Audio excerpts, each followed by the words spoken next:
Let me show you how to turn a simple chord progression like this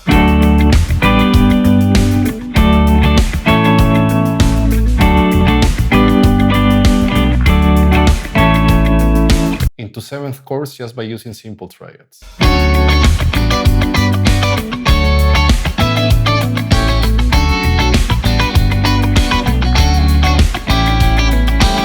This lesson is a continuation of the last one, where we explored how to create guitar layers using simple triad shapes, meaning the root, the third, and the fifth. We were playing over a 1-4-5 in the key of D.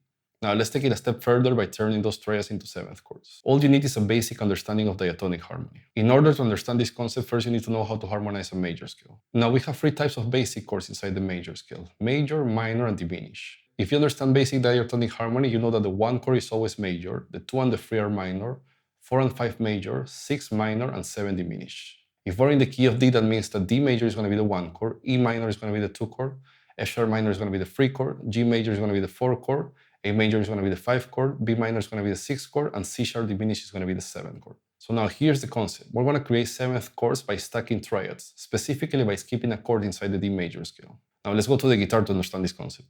So I'll start by playing this D major second inversion as my 1 chord on strings 2, 3, and 4. Then I'm going to go to this G major and this A major root position, again on strings 2, 3, and 4 for my 4 chord and my 5 chord. So now let's apply that concept of skipping triads inside the major scale.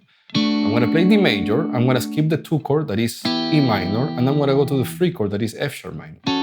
If I put my bass on D, I have a D major 7 here.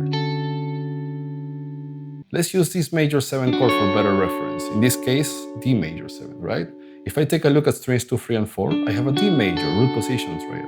But on strings 1, 2, and 3, I have F sharp minor here, right? Again, 4 notes, 2 triads. Now for the 4 chord, G major, I'm going to play the same concept. I'm going to skip a chord inside the major scale. In this case, A major, this is the 5 chord. And I'm going to go to B minor, the 6 chord. If I put my bass on G, I have G major 7. Again, a 4-note chord, 2 triads inside this 4-note chord, right? Strings 3, 4, and 5, I have a G major root position triad. And strings 2, 3, and 4, I have a B minor root position triad. If I put my bass on G, G major 7. And to finish, the 5 chord, A major. Again, I'm going to skip a chord inside the scale, right? I'm going to skip B minor, that is the 6th chord. And I'm going to go to C sharp diminished, that is the 7th chord, right? If I put my bass on the 5 chord, I have an A7 chord. And again, I can analyze this 4-note chord, right? Strings 3, 4, and 5, I have an A major triad, root position. And strings 2, 3, and 4, I have a C sharp minor triad, root position. Now, I personally think that diminished triad by itself can feel a little bit tense or disconnected from the music. But when we play that diminished triad over the 5 chords bass note, for me it makes completely harmonic sense. It spells out a full dominant 7th chord, in this case A7. Now let's go back to our musical example and analyze these guitar parts. We're going to have 2 guitar parts, and guitar 1 is going to be played on strings 1, 2, and 3. Here's how it sounds.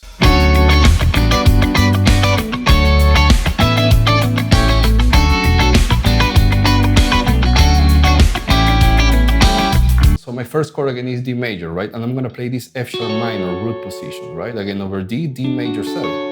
And for my second chord, I'm going to G major, and I'm going to play this B minor. And again, B minor over G, G major 7. Then I'm going to go back to D, right? So I'm going to play this F sharp minor to get that major 7 sound. And before going to A, I'm going to play some octaves, 2 notes inside the scale. In this case, E, whole step down to D. And here I'm going to play that C sharp diminished triad to get that dominant 7 sound over A.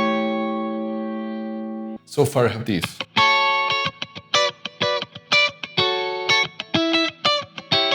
Now for the second repetition, again I want that major 7 sound over D, right? So I'm going to play this F sharp second inversion, right?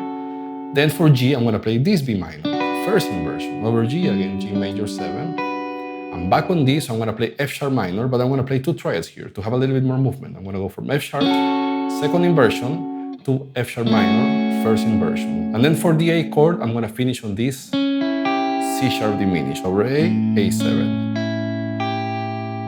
So that part sounds like this.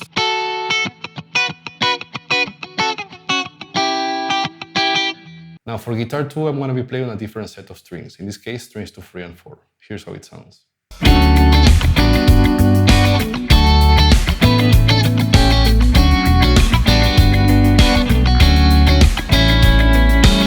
Now again, same concept, different sets of strings, right? The first chord is D major, I want a major 7 sound, I'm going to play this F sharp minor.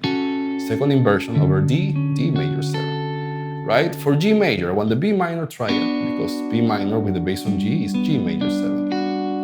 Then again, I'm gonna play some octaves, 2 notes of the scale. In this case, I'm gonna play B, whole step down to A, and then I'm gonna play this A7 chord, root, third, flat 7. That sounds like this.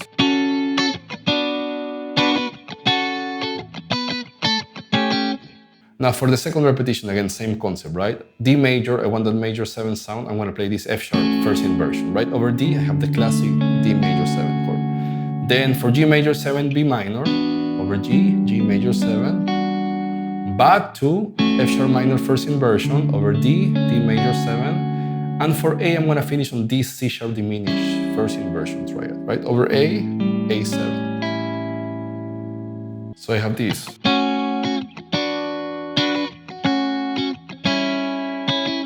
Now, if I put all that together at the end, I have this.